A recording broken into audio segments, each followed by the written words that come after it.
one of the greatest fights. One of the greatest fights you could ever ask for, Cowboy Cerrone and Tony Ferguson, and it delivered as promised, every bit of it. I mean, the pace these guys kept was an intense fight.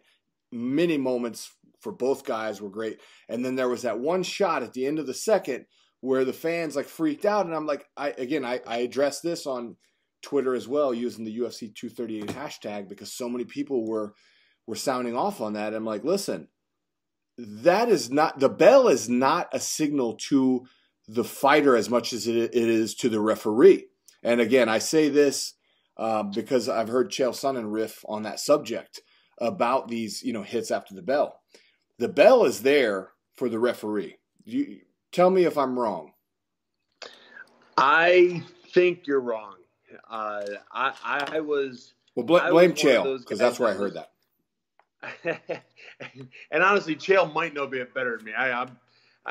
The bell is there. The referee should be in front. The referee, they give the 10-second thing is for the referee, so the referee knows to be close. The bell means stop. I posted something on MMA Junkie's Instagram last night, and I might have been better off keeping my mouth shut. Because I said he should have been DQ'd. With the fight stopping after that, I said DQ him. He said that was a blatant cheat shot. And I understand it didn't hit him in the eye or anything, but it hit him in the nose. And he blew his nose, and then his eye swelled up. So it might have had something to do with it. But it was, the bell rang, there was a clear second, and then another punch. He's a douche. He's a douche for throwing it. Wow. Yeah.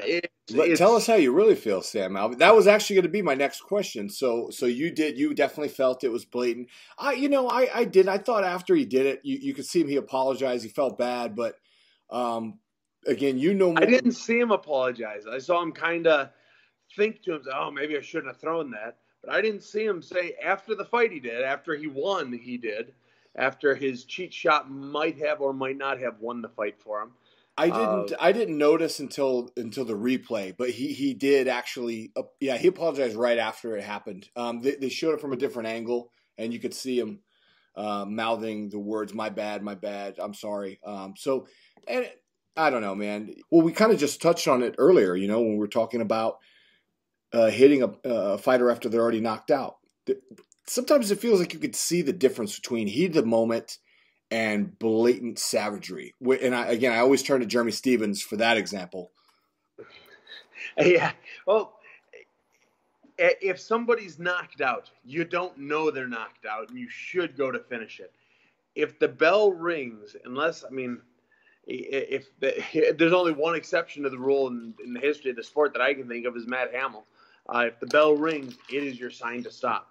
And I'm sure when Matt Hamill was in there, the referee knew ahead of time that he's got to be even closer. But I just read it as I don't think I've ever thrown a punch that blatantly late. It was a clear beat and then a punch. It was because he had two punches. One I would have forgiven. One landed after the bell, but he started it before the bell. I'm okay with it. But there was a clear follow-up to it. And it was a dick shot. It was a cheap shot, and I would have DQ'd him. He's lucky I wasn't his ref. Maybe he's the greatest guy in the world, never met him, but that was a BS move, and it was dangerous. It might have been the reason that Cowboy lost the fight. So Sam Alvey not happy with Tony Ferguson. Let me see what this MMA Junkie comment. So you're saying you posted on the comments, and then what? The shithawks attacked you for saying that? Oh man, I got over 100 comments, and I talked to them. Whenever I write on this stuff, I always talk to the people. If they say, "Sam, you're a piece of garbage," I say, "I'm sorry you feel that way. I'll try and be better for you next time, sir." Real polite with it. Never. You're a bigger man than me, but I will not. Go ahead. At the end of the day, I still want them to follow my page. And right. Okay. I did find it here. MMAJunkie.com. There's a photo of the two men in a loving embrace right after the fight. And Sam Alvey, that punch was some BS. Should have been DQ'd in my book. 109 comments. I'm gonna have some fun reading through these later. It took off. And it's like 107 of them tell him I'm a piece of garbage. Oh, jeez. Yeah, look at these people. Okay, retard. Yeah. A Oh, but I DQ. had so much fun. I love talking to people. And honestly, there were 4 or 5 guys that hit me harder than others, and I talked with them more than the others, and they all way softened their tone come the third back and forth. I know. I was just gonna say, do you find that most fans like they forget that you're a real person, and that when you respond, they actually weren't expecting you to respond, and then they're like, oh, this guy actually kind of liked this guy. Yes, yeah, I do, and I can see it because I forget. A lot of times I'll write something like, say, "Oh yeah, you're a piece of garbage," also, and then I'll like, wait. He's gonna see this and he's gonna know it's me, and I'll delete it and I'll write, "Hey, all right, so you and I disagree on this, but," and then we'll go that route. So I forget, just like the rest of the internet does, that real people are on the other end of that keystroke. Yeah. So a lot of them soften their tone once I start talking to them. Even I had 1 or 2 guys on the thread there apologize like two or 3 responses later. So I'm sorry. One of them, I didn't realize you were on here, or it was actually. No, it's all good. It's MMA sports in general are so much fun with that. They have so much fun just being able to talk about it afterwards. So they can get mad. I don't care. They can call me what they want. It's all someone's having fun in it. Jesus. Yeah, man. It drives me crazy, but then again, that's I guess that's why I'm in therapy. That's why I go to a psychiatrist and work through my issues, my anger issues, and martial arts. Of course, martial arts is an escape for me as well, or a therapy, I should say. And yeah, man, it's crazy like how the balls on people though. I guess again they kind of grew up in a generation where there's a lot of trash talk going on with online gaming and with social media, of course, as well, and they just. There's no consequence. Whereas back in my day, it's like you did that. Like, I mean, I grew up in Texas, man. Like you talk to me like that in real life, there's gonna be a fist fight. That's just all there is to it. And I know what a guy like you is capable of, and because I train with a ton of guys like you, and I get my ass whipped on a regular basis, and I just think these little twerps have no clue, man. Like. If you just got to roll with every single like Twitter troll, not even beat them up, just roll with them like 3 minutes. You know what would happen? You just play around with them. I think they would have they would, more than fear me at the end of it, they would have an all new respect for what it is, for what the sport is, and it would take 5 minutes of their day to go and do it. Go to a gym with a good grappler, and what they think they know is wrong. And it's fun seeing people's eyes open. We'll get that new guy who comes into the gym out of nowhere, 1,000-0 in the street. I'm a street fighter.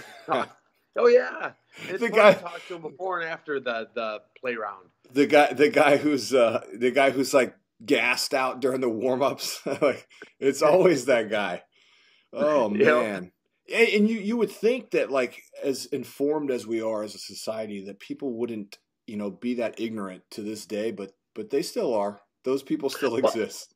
I bet movies have a lot to do with it. I mean, you watch Rocky, and I mean, if I were to take any of those fake punches for real, I mean, the fight would be over. And it's every movie is, it's a giant. I mean, they're taking punch after punch after punch, falling down, getting back up. They're half asleep, and then they wake back up, ready to go. And it's just not the way it works. But movies have got us convinced it is. Man, you're really on my wavelength here, Sam Alvey. Without going too far down the philosophical rabbit hole, this is actually something that I talk about quite a lot. What I do in the military is psychological operations, and a lot of that has to do with decoding enemy propaganda and stuff like that, and looking at various forms of media. A lot of it's these days is especially digital media, but all kinds of media, videos and all these things. But I've always been interested in that aspect of psychology, and because I think you're absolutely right. If you watch any of these hundreds of street fight videos that come across your timeline, which I can't stand them. A lot of times you see somebody small getting beat up, or a girl or something like that, or somebody jumped. I hate seeing that stuff. But my point is, when you see two knuckleheads that don't know how to fight, that think they know how to fight, get into a street fight, the first thing they do is they come out and they try to box because they think they've just seen it their whole life, and they don't realize that if you're going to get in a street fight with somebody, the first thing I'm going to do is de-escalate. And if I can't de-escalate, that means they're going to have to attack me. And if they're moving forward, I'm just going for their legs. I'm taking them right down to the ground, and they're not getting back up. End of story. I'm not going to take the chance that some, kid is going to wind up some wild punch and crack me and break my nose. Not going to happen. Mm-hmm. But you're right. That media, pop culture is what causes that, I think. Yeah, and if you get into like the traditional martial arts, the taekwondo and the karate and stuff like that, they pretty much every kata, everything, it attacks the groin, the throat, and the eyes.